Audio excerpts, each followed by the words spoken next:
Uma outra relação, que é uma relação bionívoca, é uma relação bilateral, é a questão do jogo e a questão da literatura. Primeiro, por quê? No jogo se contém uma narrativa. Mesmo os jogos que não contam uma história, mas tem elementos gráficos, ainda que abstratos, aquilo pode ser interpretado como uma narrativa. Aquilo ajuda a penetrar, aquilo ajuda a ativar a subjetividade do jogador e ele, por mais que não vê uma história que é contada com começo, meio e fim, é permitido ao jogador que ele reflita e pense na motivação que cada uma das peças ali terá contido. No outro ponto, vamos pensar o que significa o contexto narrativo. O que é a narração, o contexto narrativo? A narração contém começo, meio e fim. A diferença da narrativa do livro para a narrativa do jogo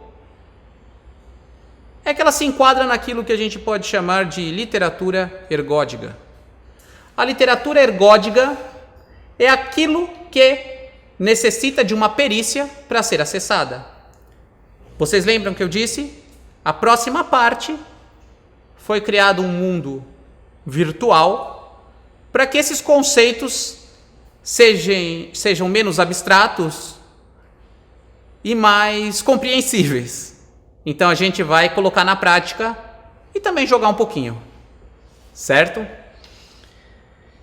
Então a narrativa ela tem um começo, um meio e um fim. Num filme, num livro, numa história em quadrinho, a história simplesmente está ali. E eu me coloco de forma passível frente ao meu suporte, frente ao meu meio. No jogo, seja um joystick, um gamepad, um teclado, um holograma, cada vez mais as pesquisas dos movimentos neurais, simplesmente isso é pego e a história para eu avançar vai depender de uma coisa que eu já falei no outro slide. Vocês lembram da palavrinha? Interação. Eu preciso interagir. Quando eu executo algo, eu estou executando uma perícia. Então, a literatura contida nos jogos é uma literatura que depende de uma perícia. Pura e tão somente isto. Óbvio que jogos se assemelham muito ao mercado cinematográfico, ao cinema, à linguagem audiovisual, e quando eu digo isso, está diretamente associado à linguagem audiovisual. Em que sentido? E também aos jogos digitais. Em que sentido? A diferença entre o cinema e o videogame é que se eu pudesse levar um joystick no cinema, um controle no cinema e plugar na tela e controlar a tela, o filme virava jogo.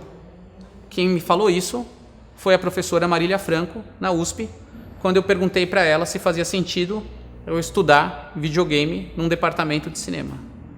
E ela riu e falou, claro, pega o controle, pluga na televisão, você controlou a imagem. Tanto que o jogo, o videogame, ele bebe muito na fonte audiovisual. A gente não pode esquecer que toda a mídia, quando ela surge, ela é uma somatória das mídias passadas. O cinema, ele bebe na fonte da fotografia, e depois ele vai beber na fonte da música, e depois ele vai beber na fonte das artes cênicas. E aquilo que inicialmente surge para ser um retrato da vida, tal como o trem chega na estação e as pessoas saem correndo, começa a ser feito narrativas. Do mesmo modo que o jogo, ele vem dessa pulsão humana pelo lúdico, pela interação da brincadeira. Contudo, à medida que se tudo vira jogo, quando os computadores eles surgem, eles também são usados para jogar. Tanto que um dos jogos mais significativos, o Pong, ele surge no laboratório da bomba atômica, com um osciloscópio. Então imagina aqueles cientistas cansados, tendo que fazer cálculos e tudo mais, eles vão zerar o osciloscópio para o pontinho, e aí um gira de um lado, aí o outro girou, e aí ficam brincando e dali nasce o jogo Pong. A mesma coisa como Space Wars, asteroides no MIT. Então tudo aquilo que o ser humano ele interage é permitido, é visto, é explorado uma interação lúdica. Existe um ciclo de autorreferência muito grande em relação ao jogar e à literatura. Pensando que o videogame, ele é uma mídia recente. E óbvio que, hoje com a quantidade de jogos que nós temos, sejam analógicos, sejam digitais, sejam experiências gamificadas,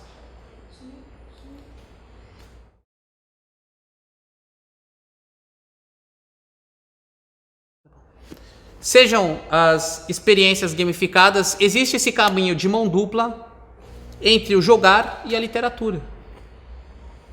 Eu posso muito bem pegar um livro e adaptar como um jogo.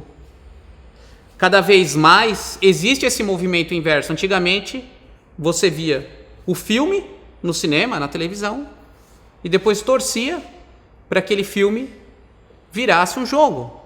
Você tinha os heróis das histórias em quadrinhos, e você ficava muito contente quando você tinha a chance de poder interagir com o herói. Por exemplo, o Batman. Então, começam a ter uma série de jogos em relação ao Batman, Super-Homem, Liga da Justiça, Vingadores, X-Men. E da mesma maneira, hoje, os jogos, eles permitem que hajam livros sobre esses títulos jogáveis.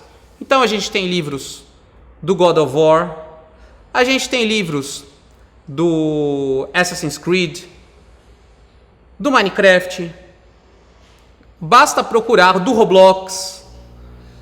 Então, o jogo também ele oferece uma ponte à literatura.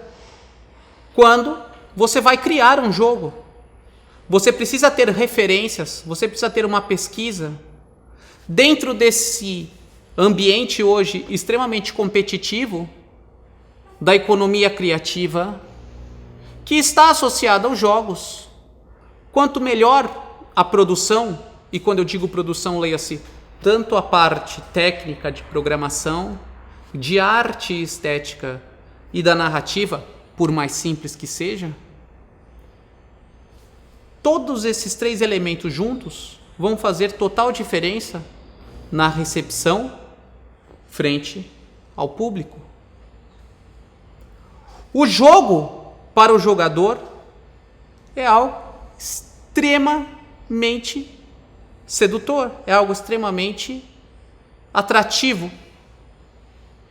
No sentido que, se a gente for falar de uma parte mais clássica em relação à pedagogia, existe um termo chamado desequilíbrio cognitivo.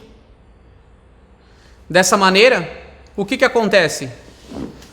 O jovem, a criança, o adolescente, o adulto, ao jogar e ao tomar contato com o tema, ele se torna ávido para querer descobrir mais sobre aquele tema. Já vista a quantidade de pessoas que se interessam por mitologia após ler God of War. A quantidade de pessoas que se tornam ávidas por cultura renascentista após jogar Assassin's Creed. Então, o jogo, ele também entra na questão dessa produção criativa e nessa popularização da cultura. Obviamente que, muitas vezes, Existem distorções. Talvez um título que vem à cabeça, Dante's Inferno, é um jogo que não faz jus à obra literária. Então, até onde não existe uma boa qualidade, pelo menos na minha opinião, torna-se um ponto de leitura, de reflexão.